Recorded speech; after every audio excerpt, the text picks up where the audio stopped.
Well, good evening and welcome to our May Town Hall. And tonight we're going to be kind of just talking in general about the COVID-19 vaccine, kind of where we're at in some of the areas, and just some general topics and open discussion. Tonight is not a CE topic. We wanted to be a little bit more unrestricted and being able to talk openly on our opinions. So after I get done presenting some slides, I know Ginny and Miranda may have some additional information they may want to share from their experiences. I know Ginny in particular had some questions that she'd asked some of her colleagues. So we'll, again, as always, this is an open discussion. So please feel free to raise your hand or put a question or comment in the chat, and we'll get started here. So let me shift over to the screen here for you.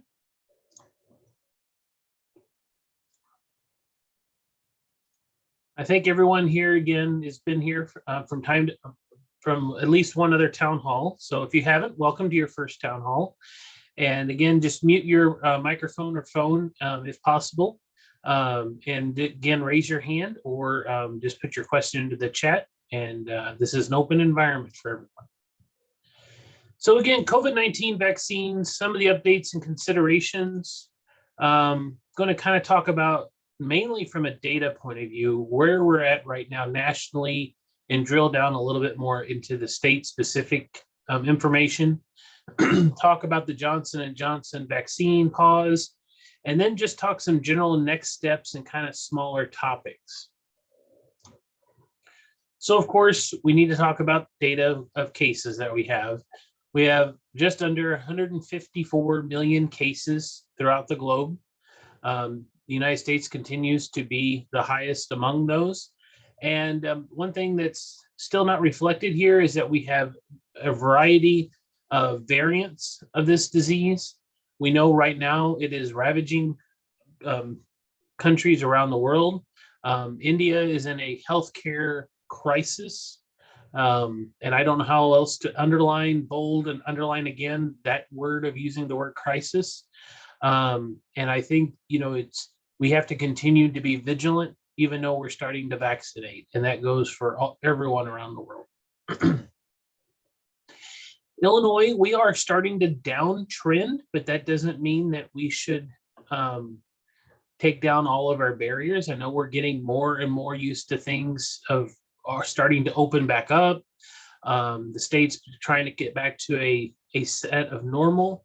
I think what's interesting economic-wise is even though we have been restricted on the economy, sales tax figures still look pretty good. So overall, the economic growth for the state is in a good fashion. But we still need to be careful about wearing our masks, social distancing as much as possible. I know, there's changes in mask rules when it comes to those who are vaccinated. I think we just need to continue to be careful about that and just be aware when we're out and about. If you're outdoors at an outdoor event, that's okay. Just be aware. Just bring awareness to yourselves. So let's talk about the vaccine timeline. So if you can believe how much has changed since right after the 1st of December, we're almost 6 months into vaccines, treatments being available. So we started off with, of course, Pfizer coming out in December 11th. And then within 4 days, Illinois began phase 1A. And that was with the National Federal Pharmacy Partnership for Long-Term Care. And that was mainly with Walgreens and CVS. A week later, the Moderna vaccine became available off of EUA. But Illinois did not officially begin vaccinating individuals in phase 1B until January 25th. And then what we called in Illinois phase 1B plus, which was basically phase 1C, what was being discussed nationally but was never approved, began a month later. And that was really before we had the third vaccine, which came on 2 days later, with Johnson & Johnson or the Janssen vaccine becoming available on February 27th. And everything been kind of going pretty well. Pfizer had filed for an expansion of its age range for 12 and 15 years individuals on April 9th.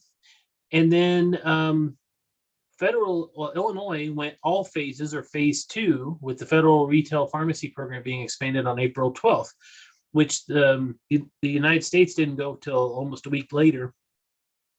And then, as we all know, everything we hit our first major bump, besides all the minor bumps that we've had with getting access, getting vaccine everywhere, the mismanagement of logistics.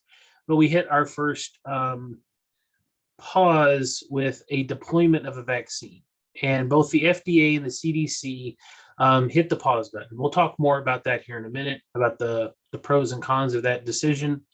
And then it took almost 10 days until April 23rd before the ACIP came out with new recommendations, and the FDA and the CDC allowed the Johnson & Johnson vaccine to resume. Later on this week, or the very first part of next week, we're expected to hear a decision on the Pfizer vaccine age range, and we'll see where we go from there. But as most of you know, I really like to know where we are with data. And so how are we compared to other states around us with getting vaccines administered? And, we're not doing a bad job. As you see here, we're in one of the darker blue states, which means that we're in that 70,000 to 75,000 dose range per 100,000 individuals. So we're doing better than some states, but we could still be doing a better job. Overall vaccine distribution of vaccines that have been administered, as you can see here, Pfizer is the most, but you would expect that since they did have a couple of weeks ahead of time. But you do see that Johnson & Johnson did get a decent deployment and now sits about 8.4 million doses. It still surprises me, though, that even though with as much pressure as there have been on making sure I have complete reporting, that we still have some down here that weren't identified. No one knows what they got. So vaccines have actually been delivered. I mean, if we look at what was administered to what's been delivered, there's only about a 30,000 shortfall on each of the two major vaccines, and about a 30 million dose shortfall on each, or difference between the Pfizer, Moderna, and about a 10 million differential on the Johnson & Johnson, which isn't too bad, considering there were some issues of some states starting to pull back and hold back medications. I think we've gotten kind of better from a state's logistics point of view on second dose storage and deliverability. And then numbers of fully vaccinated individuals. We're about 106 million people in the United States have been fully vaccinated, which is not bad for, again, we're just five and a half months into deployment of a vaccine. And so regardless of the hiccups we've had, that's still pretty remarkable. Granted, we've always said, we still continue to say that, we need to be utilizing every healthcare provider, every immunizer more. And I think we could be further along here. And I kind of wish we were, because of some of the issues we're seeing right now. And we'll talk about that here in a second.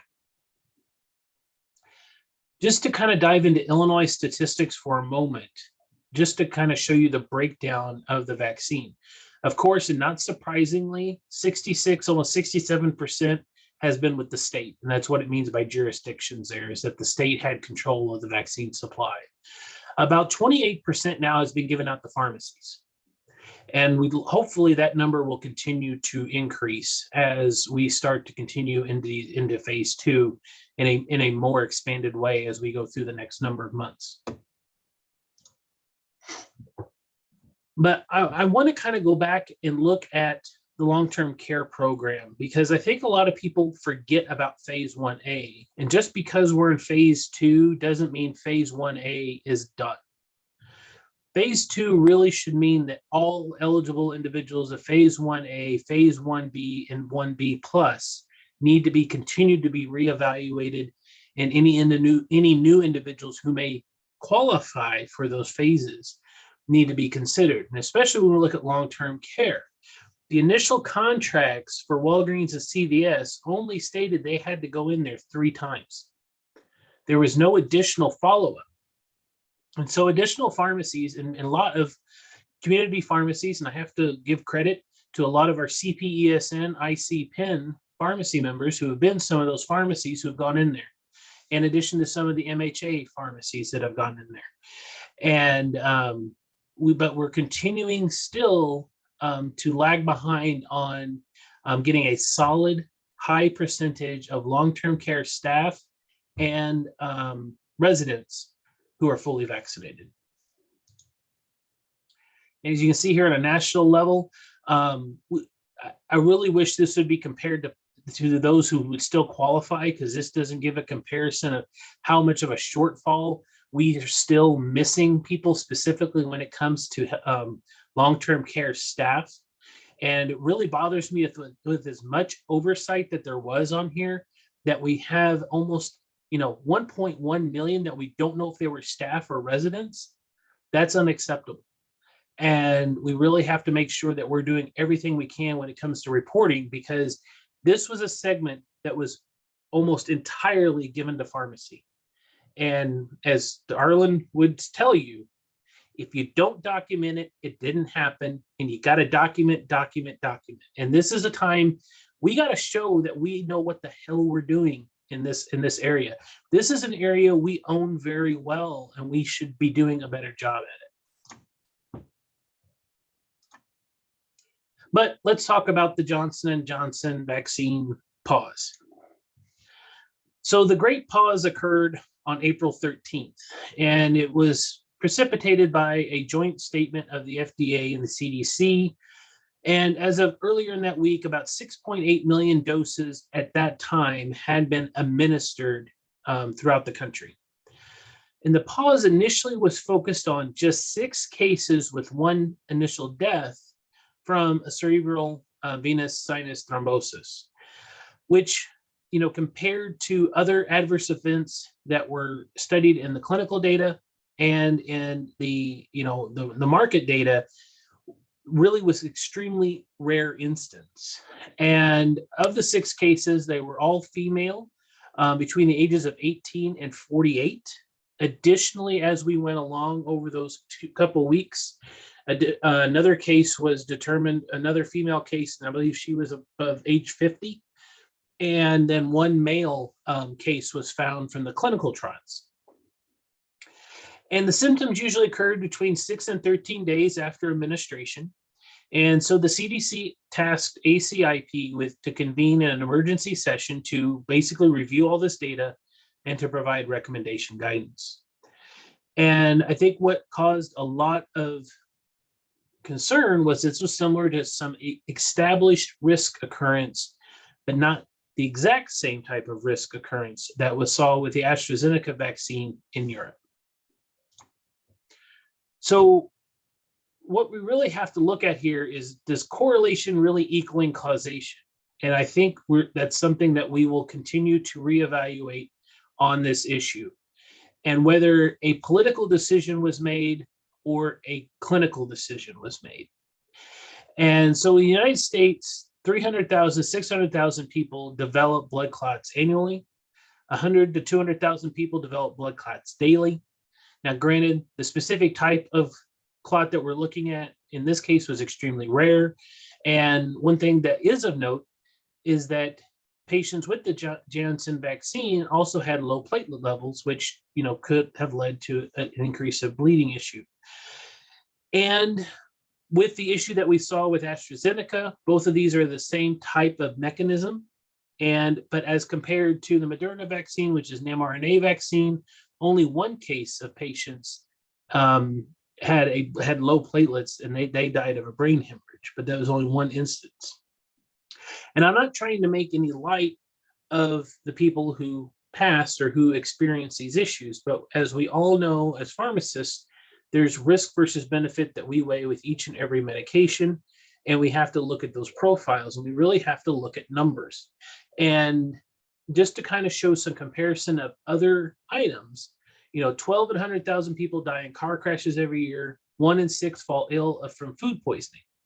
But getting closer to when we start talking about blood clots, 3 to 9 patients develop blood clots while taking hormonal contraception. Now, granted, we're usually talking about it still a different type, but we're still looking at a similar issue. And there's an 8 to 10 times more risk of blood clots developing from COVID-19 than the vaccine. And I really think this last statement right here should have really been the measure that should have guided the United States government, the FDA and the CDC, on what their initial reaction should have been. Yes, we had a blood clot in 6 people and 1 person died, but it's still at no rate the prevalence of the disease that we're trying to treat itself. And so that's things that they'll continue to be debated as we go along. ACIP came out in April 23rd and basically concluded that we should resume the vaccine. There's no additional risk, but we need to there's nothing that's saying that should be outweighing the risks of what presented with the data. So we went ahead and they just reaffirmed the initial recommendation of the FDA emergency use authorization with just an additional warning for this rare clotting event, and that we just need to be screening and have extra attention to those that are particularly women 18 to 49 years of age.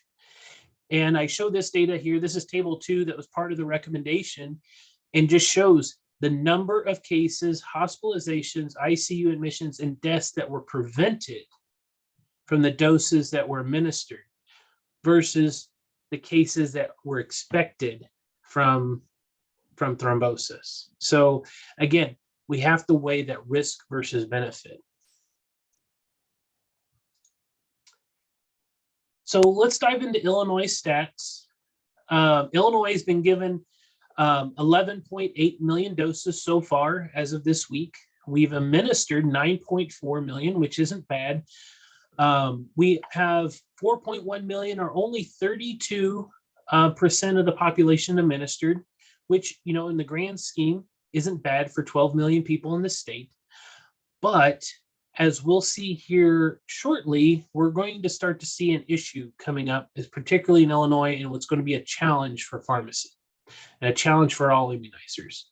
So if we look at our total reporting of the remainder 1 million doses, about excuse me, about 440,000 is with community partners, and most of that's going to be us as pharmacies. And we're giving about 78,000 every 7 days. We need to continue to work on engaging our patient population compared to our demographics of our state and of our communities.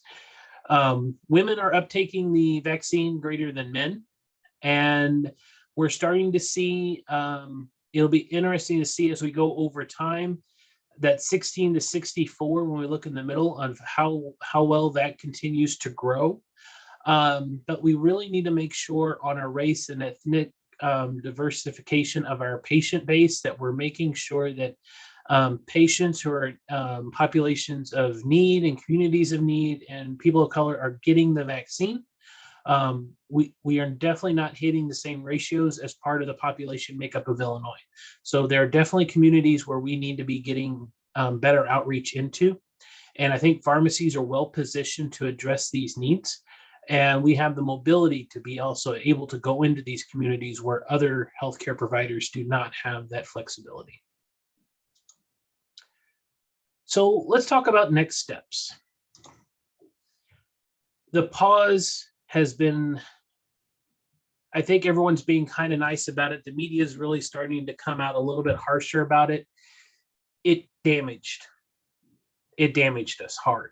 And it's really lost faith of those, I think, that were teetering on acceptance of the vaccine. As you see before, this is from a YouGov Economist poll from the week of April 10th to the 13th, that 52% of the population considered it safe. It went down to 37% after the pause. and unsafe grew, and they didn't know, it was about the same. So we really lost confidence, and that's the last thing we need and right now in a pandemic. I think this is interesting. This was from the CDC's briefing that they gave about some of the misconceptions that are out there. And I think it's interesting to see some of the questions. Your tech companies have been censoring the truth about vaccines. The pandemic is about government control. I mean, a lot of the issues that we've been working against since the very early months of the pandemic. And I think we're going to have an even harder problem now. And so we have to be reasonable, but we also have to be rational. And that doesn't mean that we discount people's beliefs, but we have to be able to counter that and listen to them, but also present them with the facts of the information. This came out, I believe this was yesterday's article in the New York Times. Some of you may have seen this. The average share of the United States population receiving their first dose by the manufacturer, and you see the result of the pause. I mean, Johnson & Johnson, of course, fell off, but it was really starting to help bolster what we were already doing with Pfizer and Moderna.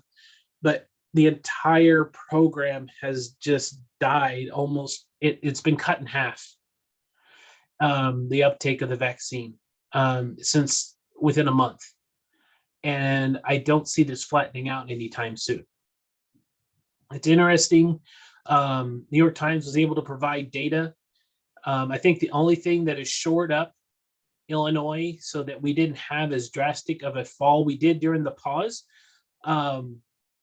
was because Illinois had not completely rolled out Johnson & Johnson yet. They were getting ready to, and that's why you saw those numbers spiking right as the pause happened, because that week Johnson & Johnson was going to a number of pharmacies throughout the state, and some of them had already had it. And so everybody was ready, everybody was doing their job, and then we had to hit the button. And we have not been able to recover since then. And as you see, we've even fallen off significantly here in Illinois. So again, the New York Times went further and is looking at average share of population receiving a first day dose by age group. And you look at the pause and everything is plummeting. The CDC, I thought it was interesting here, and I kept this paragraph that was right underneath the table. The CDC reveals that the decline since mid-April have been the sharpest for those in 18 to 64 who become eligible in the states last month. Just over 50% of this group remains unvaccinated. And this is the group that's going to be hard to convince to get this, because even this past couple of weeks, we've had a prominent podcaster get out there and say, well, you're healthy, you don't need it. And now has backtracked, but the damage has been done. So this is going to continue to be a battle of dealing with hesitancy and misinformation. This was from May 3rd, New York Times article that said uneven willingness to get the vaccine could affect herd immunity. Actually, this article went even further. We don't think now there's a possibility in the United States to achieve herd immunity, period. And so now we have to deal with a strategy going forward of how do we address COVID-19 as an ongoing threat, because we're going to have to deal with how we address the situation going forward. This is, and that's why I went to this data is from the CDC's website. It kind of goes into a little bit more detail. I think it projects a little bit better. Over here on the left, you see the number of vaccinations and percent of total population fully vaccinated by county. But then you look at the right-hand side, and this is the CDC's Social Vulnerability Index that uses a lot of social economic factors to determine where we need to be targeting. And you see a lot of Southern Illinois and Lower Central Illinois that is very high priority in the vulnerability index. And this is going to be the population that is going to be the greatest to not take up the vaccine. So this is going to be up to us as a profession and as a healthcare continuum to be able to go out and really be addressing and really having those hard conversations with patients about getting the vaccine, regardless of whichever one they can get, and making sure we can start to keep Illinois on this path. We have the country and we have the state going in a good way, but we're also battling a lot of variants right now that we don't fully know when they're going to mutate again, and the next one may not work. The vaccine may not work against it. So I think we're still running on this whole thing. We're safe for now, but we need to continue being vigilant. Let me switch to Moderna. Some of you may have heard that there was going to be an increase, a new vial coming out with greater doses for the Moderna vaccine. I feel bad for Moderna now because this is probably the worst time to be sending out increased doses. And they were being smart because they were going to be using the same vial. It was just going to have a new NDC, which I really want to make sure, and that's why I include the NDCs in here. And again, we'll make these slides available so that you're aware of this, to make sure that you do proper tracking. So it's the same exact dose, it just has different NDC numbers. So this one will have 15 doses per vial compared to the 10 in the original. McKesson is supposed to all be switching over this week to 14 dose per vial ancillary kits. The reasons why it's 14 dose is that's, based off supplies. You're not always going to have the right type of needles to consistently get 15 doses out. So they're projecting you should at least be able to get 14 out of every vial. And so there's going to be some changes to the fact sheets, which we included here. But mainly it's about the doses and the new NDC, and that you're going to have 40 more supplies in your kits that you're going to receive. Dose extraction for the 15 doses require the use of that low dead volume syringe. And this was from the Q&A that the FAQ that was in the Siren update. Actually, these last couple of slides of Moderna and Pfizer are all from the Siren update from April 30th that the Department of Public Health sent out. So hopefully this isn't new information for you. And if you haven't signed up for Siren, please do that. This is how the state's getting information out to providers to make sure we're up to date on the most current information. But this again here was talking about the low supply, the low dead volume syringes, and based off of USP's testing, that vaccination sites should plan to regularly retract 10 doses from the current vial and 14 from the newer volumes. And that's how you should base your supplies and scheduling. I know we had this question a little bit last night. I was on the Indian Pharmacists Association call last night, and thank you again to Rupesh for that invite. And there were some questions about wasted doses, and so we want to make sure that we get this information back out to everybody.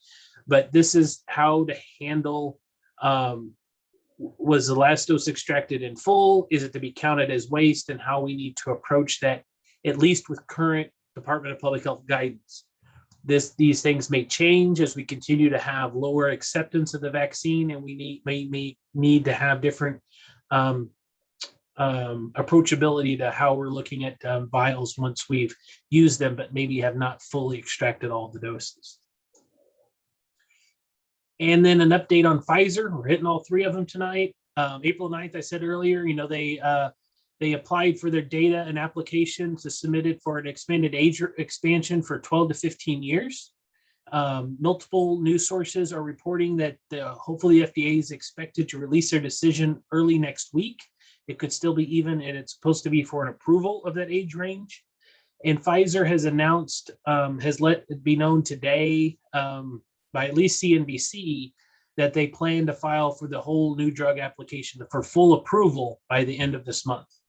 And of course, as we know, if we can finally get one of these approved, that could help flatten out this plateau of vaccine acceptance, because as remember Jay talked about last month, there's some legality issues about mandating vaccines. Once it's approved, it would allow employers in states to be able to mandate acceptance of a vaccine for various services or employment. Now, granted, it would be specific around one vaccine, but it would at least be a start. So again, we need to be engaging our patients. We need to be recognizing their hesitancy and concern, but we have to be presenting evidence-based, strong recommendations to them. But we got to be respectful because they're going to be pushing back. And so I really wanted to kind of go over that tonight, give you guys some additional information. Of course, you guys have my contact info. But I want to kind of leave it there for the moment to help answer any of your questions or concerns. I see that some people have put comments in here in the chat. It would be helpful if the media would engage the public by reinforcing how important it is to get vaccinated rather than report how many people aren't getting the second dose and such. Shane, I completely agree with you. I mean, the media always seems to be helping us until when we need them to help us. And so it's like all the way up to the vaccine coming out, it was everyone needs to get the vaccine, everyone needs to get the vaccine. And then the media kind of switched flipped the switch on us, and it's been kind of against us and critical the entire time. So I agree, they definitely need to be a lot more supportive in that fact. Oh, Abby, I see that you have your hand raised. Go right ahead. Yeah, can you hear me okay, I Garth? can. Go right ahead. Thank you so much. This is really helpful. I just want to remind us that when we have a safety signal, FDA obviously going to investigate it, right? So looking back at that decision with the Janssen vaccine, if pause was the right option or not, I think we can, reflect on that. But I think it's important to look at the vaccine that we've had globally, Pfizer as well as Moderna, and we've had almost no report of safety signal. So maybe the patient needs to be educated on that, and also be reminded. I was recently elected to be the chair of the public health at the American Association College of Pharmacy, and nationally, all my colleagues saying by fall, they are requiring for all students to be immunized.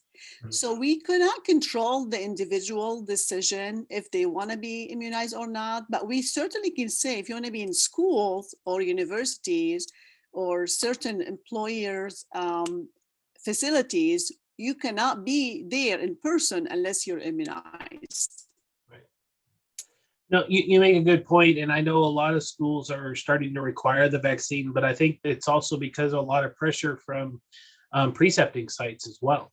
They're not wanting to have students that are unvaccinated coming into their sites. So I think it kind of goes hand in hand. And so I think, a lot of colleges that aren't state institutions are being able to make that decision. A lot of state-based institutions can't make those decisions yet. Now, granted, if the FDA approves Pfizer, that changes the game. And that changes it where state-based institutions could possibly start making those recommendations. But it really all hinders. And that's what, we've been kind of saying for a couple months now is like, we really need to get one of these approved so we can get past this, can we mandate it or not, and help push people to getting vaccinated. But I do want to, I do want to turn it over to Jenny, because I know Jenny had some good information that she had gathered from some of her colleagues. I wanted her to be able to report back on that. Okay, well, what my thought was for us to be able to share with each other those common questions, considerations, et cetera, that come up in the act of participating in the COVID-19 vaccine clinics.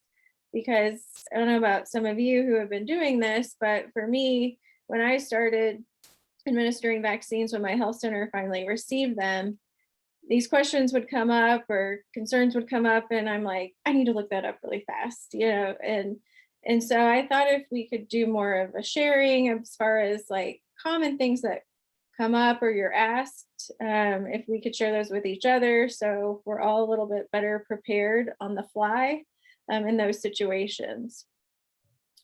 So for example, someone after their first dose they had a rash around the neck area, on the chest area. Like, so what is the concern for receiving vaccine number 2? How do you handle that? So like these kind of things that come up on the fly, like what are you experiencing? What do you know? What can you share with the rest of us?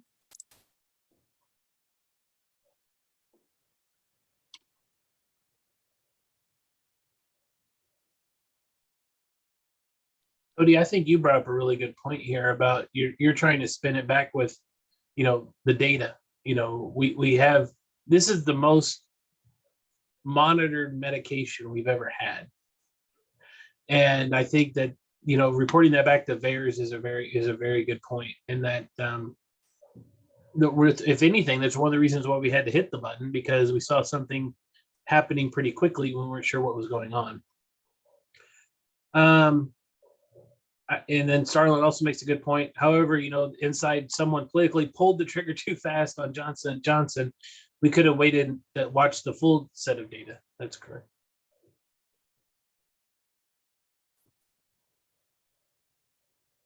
And then I think one of the other positives about getting FDA approval finally is that's going to nix one of the reasons people are giving to not receive the vaccine, right?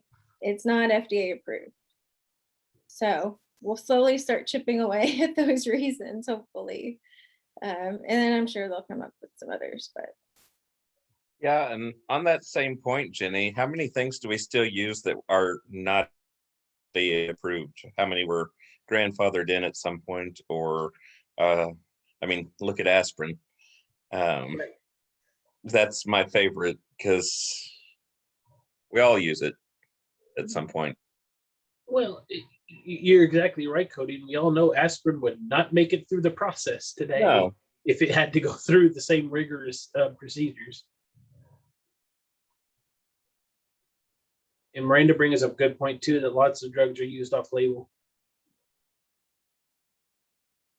I think another thing that I always try and reiterate to people is it isn't just the FDA that's looking at this. This is the entire world, the entire medical community, scientific community. I mean, it's widely scrutinized here in the States, but whenever you put it on the world stage, it's really remarkable how these are probably the most studied drugs or vaccines in history. Mm-hmm. Well, it's amazing how much the surveillance data is still going. I laughed today because I actually, for some reason, I got a V-Safe ask today on mine, and I've been fully vaccinated since February. So it's interesting that they're still going back and randomly selecting people to see how they're feeling. Yeah. Fortunately, I get most of my clinical information from memes that I see on the internet. That seems to be the common thing that I hear a lot too. Dennis, I saw that you had your hand raised there momentarily. If you have a comment, we can go ahead and unmute you.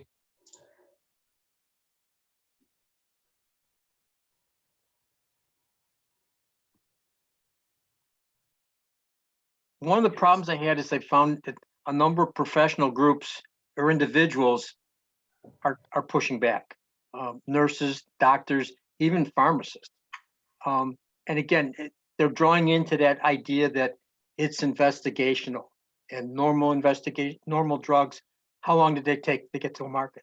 Excuse me, about 5 years or At longer? least 5 is if everything works correctly and everything goes smoothly. It's usually 7 to 12. But again, they forget about the idea about the risk benefit of not doing it. Right. The other issue is they don't know when the drug gets into phase 5 or 4, the population that they use to study and collect data on is minuscule compared to what we're doing right now. Right. And one good news though is that there's going to be a push now from companies to get on-site clinics for their employees as they start bringing people back. Right. So, end of story. Great points, Dennis. Great points. Starlin also put in here, also members of each person's immunoresponses can be very different. Can be very different than the real clinical populations versus the study population. Miranda had said that the ACIP meeting was very transparent with it being broadcast live. I think that was a very good strategic point to make sure that people knew that nothing was being hidden. And again, Starlin, you're right. People don't understand risk versus benefit. And Phil, if Pfizer's approved, how do we distribute it nationwide for mandatory use given its extreme storage requirements? That's continued to be studied. I think that's one thing that's continued to be interesting is even in the last update from the state, it had some additional changes in storage. I think it was more on Moderna, but as we continue to study and try to push the tolerances of the Pfizer vaccine, we can find out better ways to storing it without having to have specialized equipment, hopefully. Gary said, deal with vaccine hesitancy by answering patients' concerns. That's true. We have to be honest, and we have to be open to their concerns and not laugh it off. Because I think, it's amazing. I mean, my mom's on here and she'll tell you there's people that believe that this stuff is causing 5G issues and that this whole thing's a hoax. And I still don't understand how that can happen in a rational brain, but people do completely believe that. And Cody said, it's interesting, the sectors of the healthcare workers that refuse to get vaccinated, one of our biggest populations, the nurses on our COVID unit. Cody, that one still amazes me, but I think it really shows the challenge we have in Central and Southern Illinois in particular. And I think we saw today that a number of Southern Illinois officials came out trying to encourage people to get the vaccine. And I was really glad to see that. And I hope that we continue to see that push. And Cody's saying, to Gary's point, I think one of the most critical things isn't just to answer the concern, but to acknowledge and understand why they believe that way. I completely agree with that. You have to acknowledge their concern. Yeah, it is very concerning with the healthcare workers. And I will be quite honest here. There's only 2 in my own department that have been vaccinated. And I just hired one of those 2 weeks ago. So it's a hard nut to crack. So what kind of reasons are the workers in the COVID unit providing as far as their hesitancy or complete unwillingness? I mean, going on a political tangent, I think it's less good to know. It's very I don't know, that those people are very untrusting of anything that's been produced by the government in such a capacity. And Cody, I think it's okay. I think we have to acknowledge that a lot of the hesitancy is in traditionally Republican conservative populations. Sure. And I think we have to recognize that as a possible factor. So.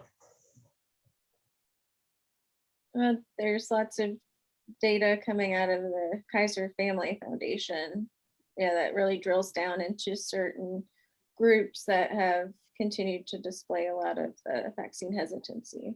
Right.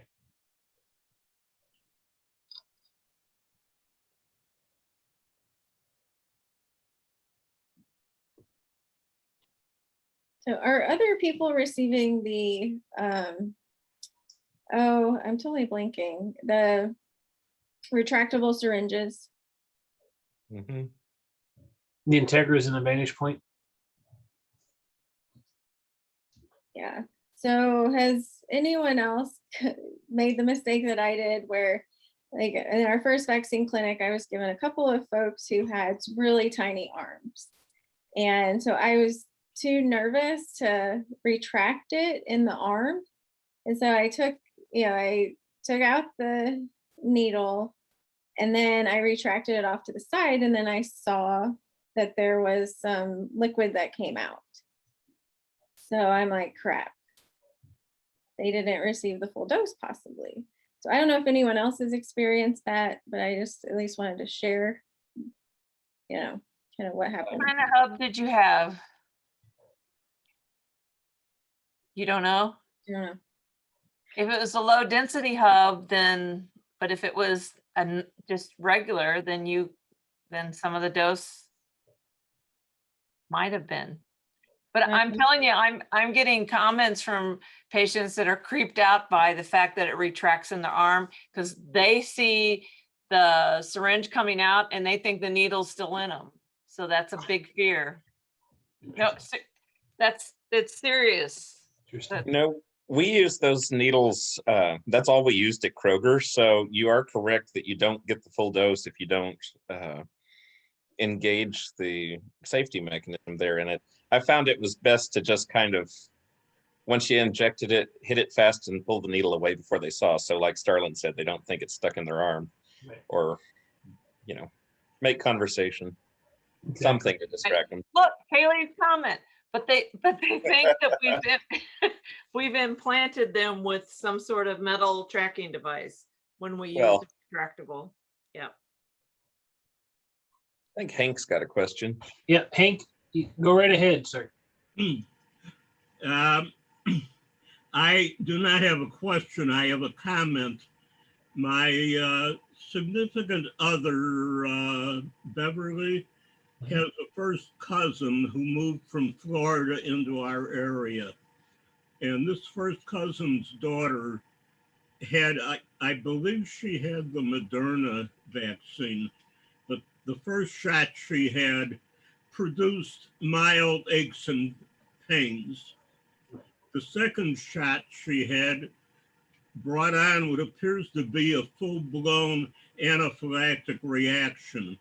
She has had organs shut down. I got this information from Beverly, but you know, so this is like fourth person being related. So I don't know the extent of her problems, other than that she is unable to take care of an infant who's like 7 months old. She doesn't have the strength to pick up the child. And needless to say, Beverly's first cousin is not going to take any shots, no way, no how. Right. It's something we've noticed on the side effects. We're seeing more immune type responses in our younger people. It's like the 65 and over crowd are getting it, and looking at all the under 65s like they're wimps because they're complaining about the headaches and the chills and everything. I don't know if that's just because of the different immune systems, but just something interesting. Miranda said that usually younger patients in second dose have more adverse drug events. Yep.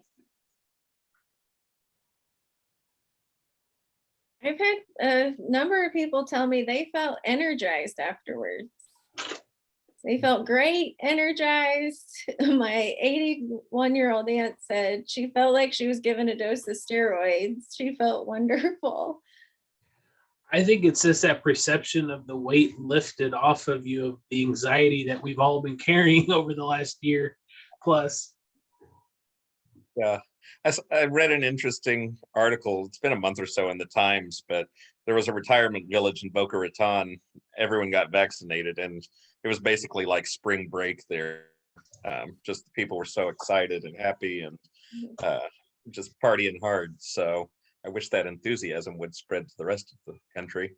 Did the STDs go up? Starlin, how much Cinco de Mayo have you been celebrating tonight?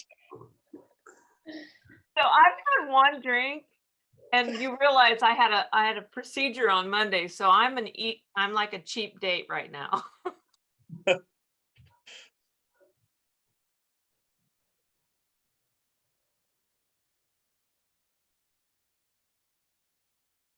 All right.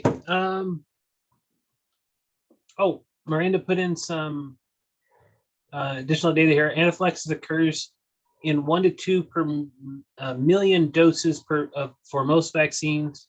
Pfizer, as of December, had 11 per million, and Moderna had 2.5 per million. That's interesting.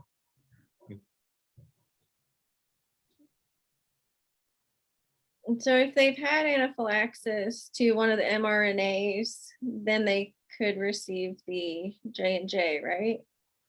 Right. And then same thing if they had a less severe allergic reaction. Was that 4 hours? Like in the 4-hour window after receiving the vaccine, then it would be recommended that they would receive the J&J instead of the second dose of the mRNA. Does that depend on if they were exposed to COVID or not? Or is that in the non-COVID population getting their vaccines? I thought it was just in general. I thought that guidance was more in general. I didn't think there was guidance specific to COVID versus non-COVID. Because we're seeing the people that have had COVID, even a moderate case, have a higher reaction to all 3 vaccines. But I thought that window, that like 4-hour window of how quickly it happens. Well, it depends on how far they wait. Like, you're supposed to wait 90 days. Many people in healthcare waited 60 days. So there's a. Okay. Yeah, I didn't find anything differentiating between those 2 groups, but that doesn't mean it doesn't exist. I haven't looked for it.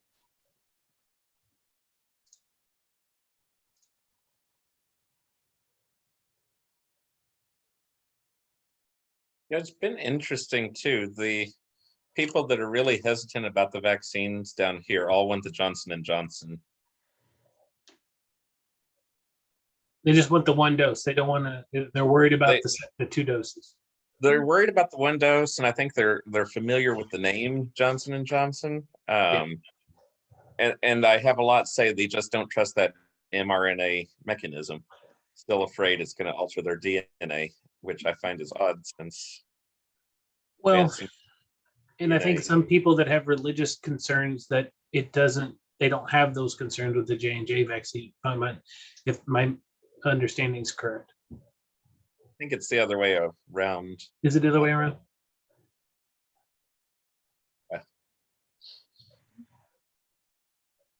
Yes, Starlin, you are exactly right.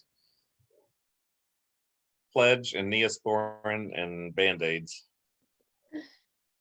and talc.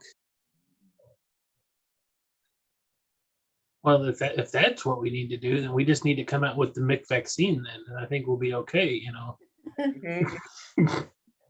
MIC vaccine is back. Yeah, exactly.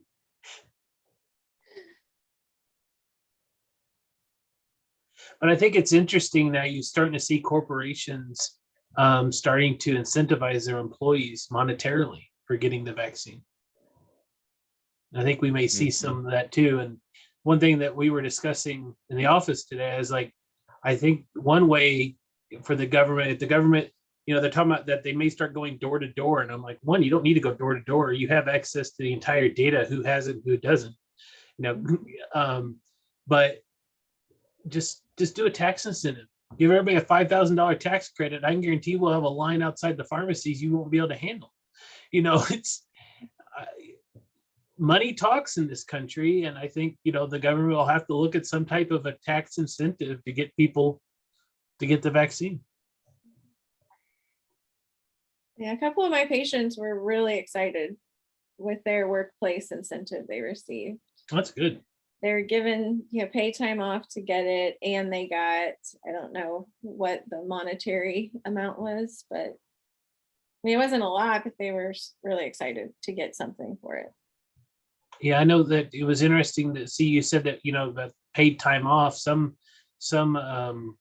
companies were giving additional sick days, and that it wasn't hurting their existing bank of sick days to get the vaccine, and for any adverse event days that they may need. Yes, Starlin's incentives do work. I agree. We've been proving that for a while. People just need to listen.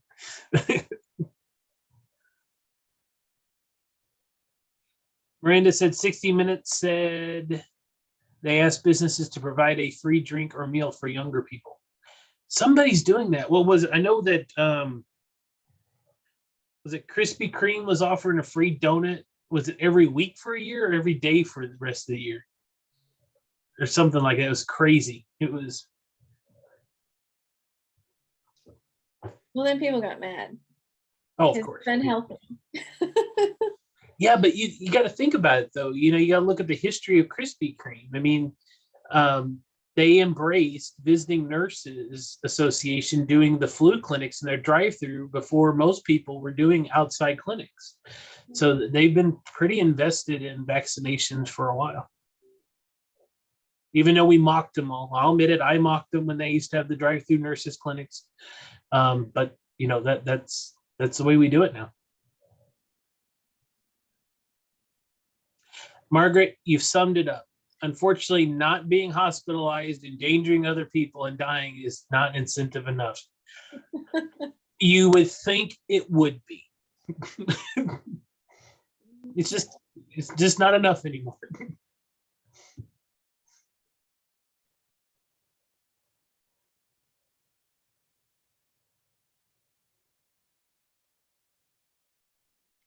Garth, have they done any investigation on how many people have car accidents after they receive the vaccine? You know, I haven't seen any of that data. But that was one of my biggest complaints in the initial days whenever they were doing these flu clinics. But I have to give credit to the clinics that are run now. Like whenever I went and got my second shot, Sangamon County had a cordoned off part of their parking lot, and you had to stay there for a certain amount of time before you were allowed to leave.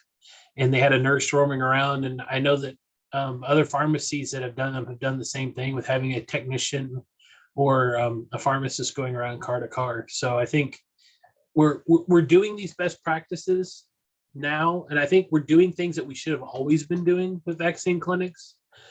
And I hope the habits stay. That's the one thing that I hope as we go forward. But I think if anything, it helps us to try to see that we can think outside the box when it comes to vaccine delivery. And I think we need to continue to embrace that innovation.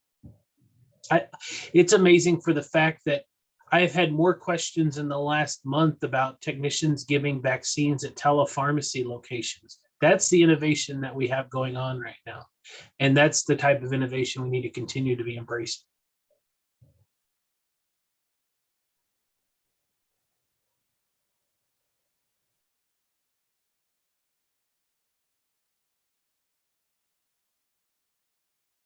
All right, everyone, we're hitting right at 8 o'clock.